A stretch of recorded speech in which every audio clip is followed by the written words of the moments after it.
The Fever go down to the Washington Mystics in what was supposed to be a scheduled win. So, can the Fever keep it together to even make the playoffs?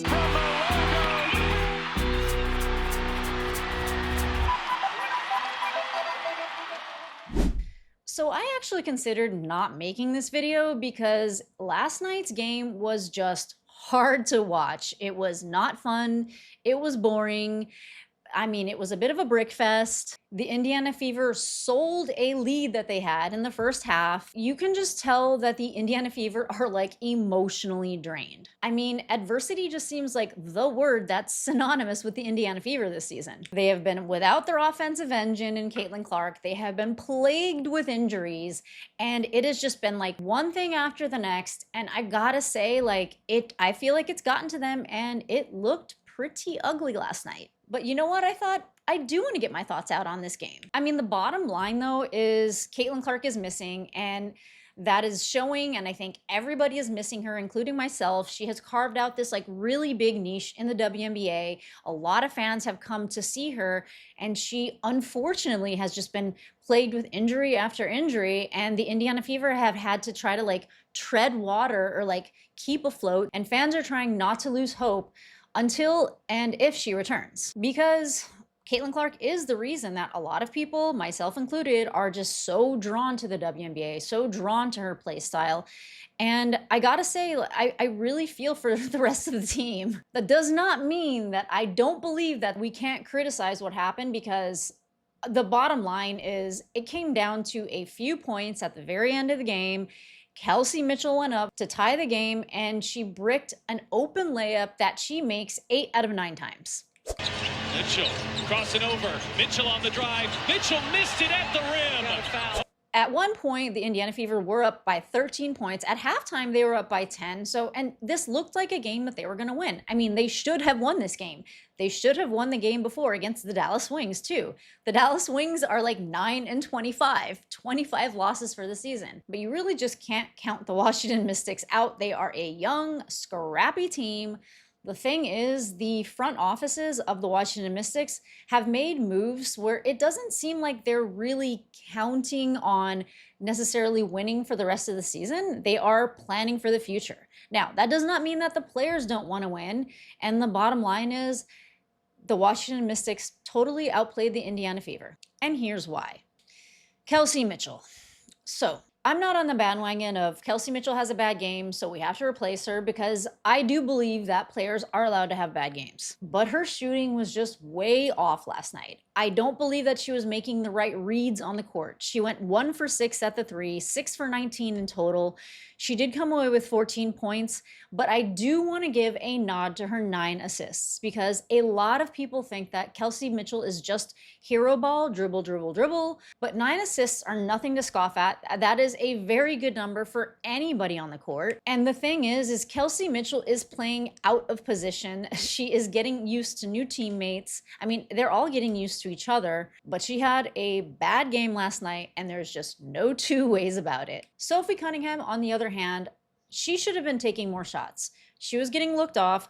I think that there should have been more plays written up for her, and there just weren't. Cunningham right now is number 2 in true shooting in the entire league at 68%. She is just behind Leonie Fibic, so I don't understand why the ball wasn't in her hand more. She only took 6 shots last night, and 2 of them were free throws. Natasha Howard, another player that very often is carrying the team. She has been the defensive anchor for the Indiana Fever through the stretch where Caitlin Clark has been gone, but last night she was a complete and total liability on the court. She did shoot 50%, going 4 for 8, but her turnovers and her ball handling were at very integral moments of the game, and I think she should have been yanked way before she was. Aaliyah Boston, she just did not look like she had any energy. She somehow came away with 20 points. She also somehow came away with 9 rebounds. You look at someone that has 20 points, you think that they're having a big game, but they were like the quietest 20 points I think I might have ever seen. Now, Lexi Hull is integral to the team. She's a defensive menace,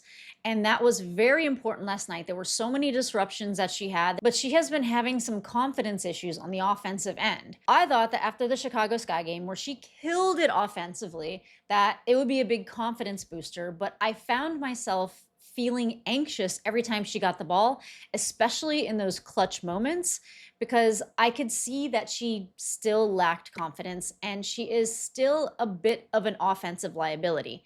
She did go 3 for 8 last night and did come away with 7 points.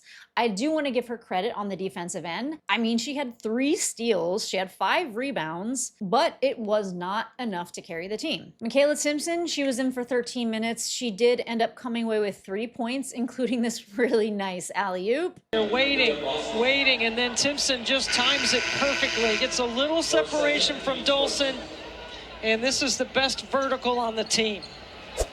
And I'd say that she gave a solid performance, but again, not enough to carry a win. Odyssey Sims, I really loved this cross-court pass, and she shot 50%, coming away with 11 points, but it wasn't like getting Aari McDonald. Odyssey Sims, she's solid, but Aari McDonald was kind of like a unicorn in the moment of adversity that the Fever were having at the time.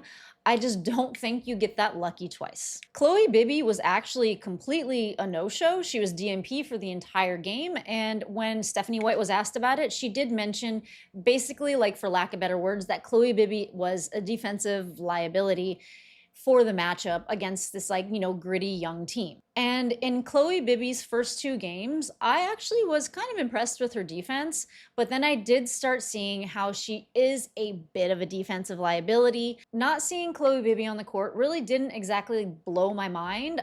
If it were me, I would have liked to add her into the rotation just to see if she could mix up, especially in that second half when the Indiana Fever were struggling more, and especially when Natasha Howard was on the court and she should have been yanked a little earlier, because she maybe could have contributed a little bit offensively, just like spot up, shoot a couple threes. But really, there was also a really big disparity at the free throw line. The Washington Mystics appeared there 26 times, the Indiana Fever were there 16 times, and I have to say there is absolutely no excuse for the Indiana Fever to be shooting 68% at the free throw line. If you think about it, the game was lost by 4 points.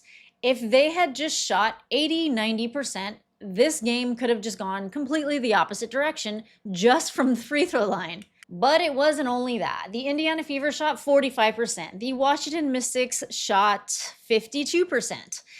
Basically, in every way, the Mystics outperformed them. I mean, Sonia Citron, she woke up, the beast was unleashed in Sonia Citron in the second half, and she made this crazy shot over Lexi, who, by the way, was providing tough defense on her at that moment. And I also have to give it up to Emily Engstler, who, though only coming away with 7 points, provided the Mystics with 3 blocks, 3 steals, 4 assists, and 7 rebounds. And Kiki Iriafen, she was kind of giving Aaliyah Boston the business at times, and there is absolutely no business that Aaliyah Boston has letting Kiki Iriafen do that. But just looking at their turnovers, the Washington Mystics had 14 turnovers. The Indiana Fever had 10 turnovers. But the points off turnovers, the Washington Mystics got 18 points off turnovers, and they had more turnovers, while the Indiana Fever only garnered 10. And though the Indiana Fever outscored them in the paint by 16 points, high margin, they still didn't win the game. Because at the 3-point line is where everybody wins these games, especially this season. And to be honest, the next game, which is against the Connecticut Sun, is an absolute must-win for the Indiana Fever. I think that you would normally go into this contest thinking, oh, this is a scheduled win for the Indiana Fever, but don't let the last place standing of the Sun fool you, because especially ever since Layla Lacan joined the team, the Connecticut Sun are kind of scrappy. And the only consistency in the Indiana Fever is the inconsistency. And you really just never know which Indiana Fever you're going to get, because sometimes they play up to their opponents and very often they play down to their opponents. And I know patience is wearing very thin with fans. It's hard to watch the Indiana Fever get through these games. And these are kind of like death by 1,000 cuts type games. My prediction is that Caitlin Clark will be back between the 24th to the 26th. Those are my thoughts. The Indiana Fever, after the Connecticut Sun, they do have some tough opponents coming up. They're playing the Lynx twice. They're going to be playing the Mercury coming up. I mean, they do run it back with the Mystics.